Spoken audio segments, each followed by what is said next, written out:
नमस्कार। ये महाभारत कथा पूरी तरह से वेद व्यास महाभारत के ऊपर आधारित है। यदि आप इसका निरंतर श्रवण करते रहना चाहते हैं तो इस चैनल को सब्सक्राइब जरूर कर लें और आगे आने वाली सभी पॉडकास्ट के नोटिफिकेशन के लिए बेल आइकन को भी जरूर से प्रेस कर दें।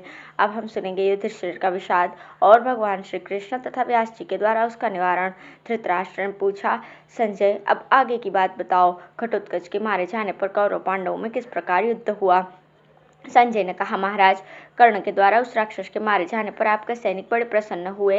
वे ऊंचे स्वर से गर्जना करने लगे और बड़े वेग से इधर उधर दौड़ने लगे। उधर इस घोर अंधकारमयी रजनी में पांडव सेना का संहार हो रहा था। इससे राजा युधिष्ठिर का मन बहुत छोटा हो गया। वे भीम से बोले, महाबाहो, धृतराष्ट्र की सेना को रोको। मैं तो घटोत्कच के मरने से बहुत घबरा गया हूँ, मुझसे कुछ नहीं हो सकता। ये कहकर वे अपने रथ पर बैठ गए। आंखों से आंसू बहने लगे, उच्छ्वास चलने लगा। उस समय कर्ण का पराक्रम देखकर वे अत्यंत अधीर हो गए। उनको इस अवस्था में देखकर भगवान श्री कृष्ण ने कहा, कुंती नंदन, आप खेद न कीजिए, आपके लिए ये व्याकुलता शोभा नहीं देती। ये तो अज्ञानी मनुष्यों का काम है। उठिए और युद्ध कीजिए, इस महासंग्राम का गुरुतर भार संभालिए। आप ही घबरा जाएंगे तब तो विजय मिलने में संदेह रहेगा। श्री कृष्ण की बात सुनकर युधिष्ठिर ने आंखें पोंछते हुए कहा, महाबाहो, मुझे धर्म की गति मालूम है। जो मनुष्य किसी के किए हुए उपकारों को नहीं मानता उसे ब्रह्म हत्या का पाप लगता है। जनार्दन, घटोत्कच अभी बालक था तो भी उसने ये जानकर कि अर्जुन अस्त्र प्राप्ति के लिए तप करने गए हैं, वन में हम लोगों की बड़ी सहायता की थी। इसी प्रकार इस महासमर में भी उसने हमारे लिए बड़ा कठिन पराक्रम किया है। वो मेरा भक्त था, मुझसे प्रेम करता था तथा मेरा भी उस पर बड़ा स्नेह था, इसलिए उसकी मृत्यु से मैं शोक संतप्त हो रहा हूँ। रह रहकर मूर्छा सी आ रही है। भगवान, देखिए कौरव किस प्रकार हमारी सेना को खदेड़ रहे हैं। तब महारथी द्रोण और कर्ण कितने सावधान दिखाई दे रहे हैं, किस तरह हर्षनाद कर रहे हैं। जनार्दन, आपके और हमारे जीते जी घटोत्कच कर्ण के हाथ से क्यों मारा गया।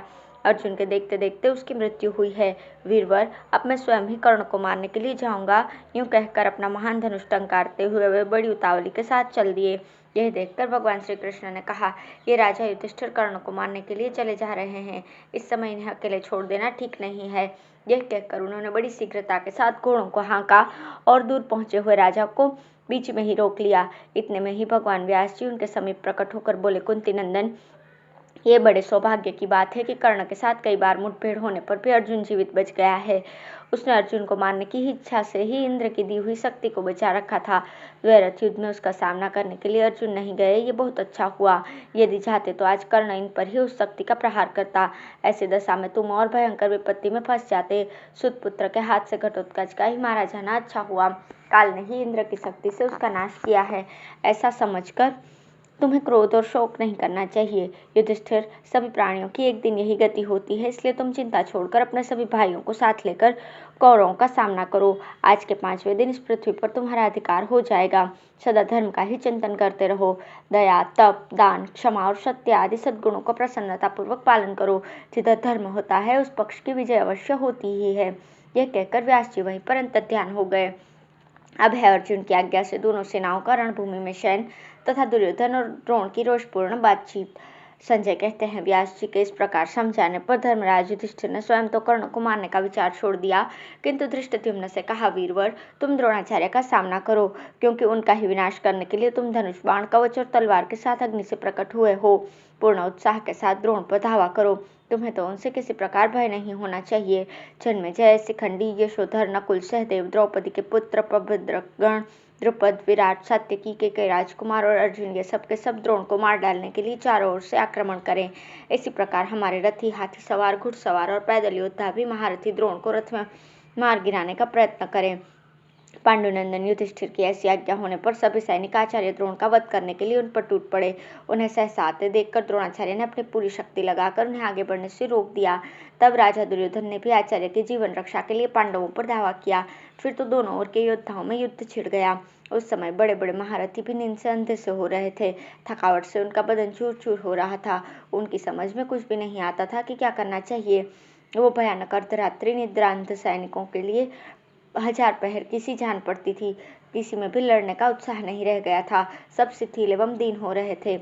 आपके तथा शत्रुओं के भी सैनिकों के पास न कोई अस्त्र रह गया था, न बाण। तो भी क्षत्रिय धर्म का ख्याल करके वे सेना का परित्याग नहीं कर सकते थे। कुछ तो नींद से इतने अंधे हो गए थे कि हथियार फेंक कर सो रहे थे। कुछ लोग हथियारों पर, कुछ रथों पर, कुछ लोग घोड़ों पर ही झपकियां लेने लगे। घोर अंधकार में नींद से नेत्र बंद हो जाते थे, तो भी शूरवीर अपने शत्रु पक्ष के वीरों का संहार कर रहे थे।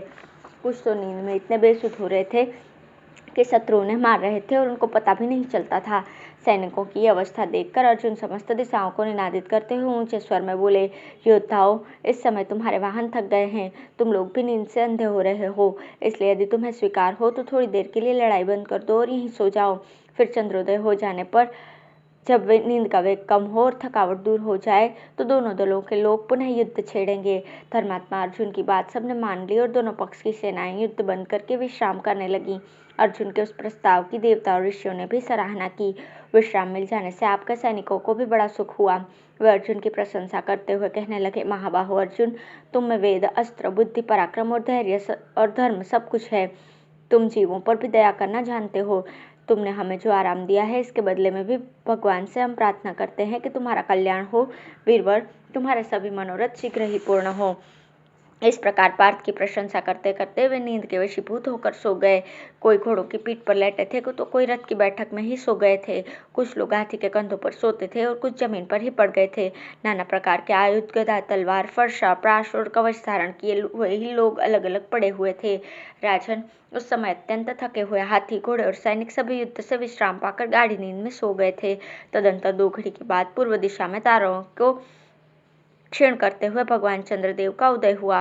क्षण भर में ही सारा जगत प्रकाशमान हो गया। अंधकार का नाम निशान भी न रहा। चंद्र किरणों के सुकोमल स्पर्श से सारी सेना जाग उठी। फिर उत्तम लोकों को पाने की इच्छा रखने वाले दोनों दलों के योद्धाओं में लोक संहारकारी संग्राम आरंभ हो गया। उस समय दुर्योधन द्रोणाचार्य के पास गया और उनके उत्साह तथा तेज को उत्तेजना देने के लिए क्रोध में भरकर बोला, आचार्य, इस समय शत्रु थककर विश्राम ले रहे हैं, उत्साह खो बैठे हैं और विशेषतः हमारे दांव में फंस गए हैं।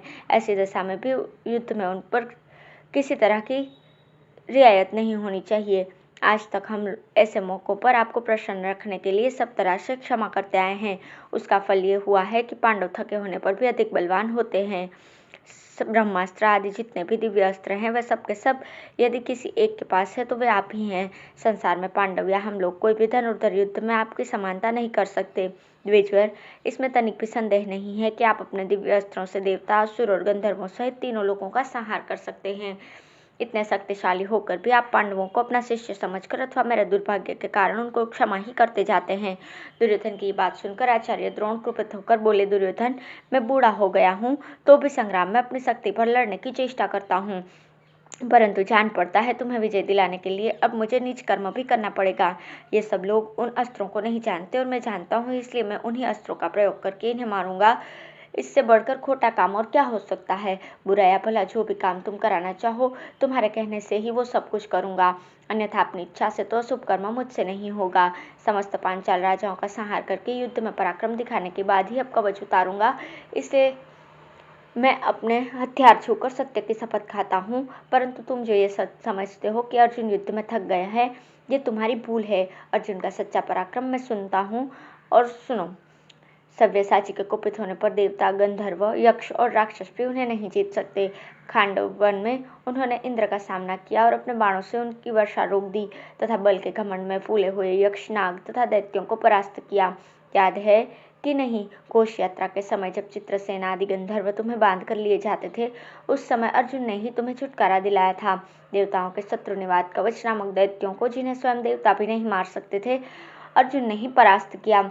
हिरण्यपुर में रहने वाले हजारों दानवों को जिन्होंने जीत लिया था, उन पुरुष ने अर्जुन को मनुष्य कैसे हरा सकता है। हर तरह से चेष्टा करने पर भी उन्होंने तुम्हारी सेना का सत्यानाश कर दिया।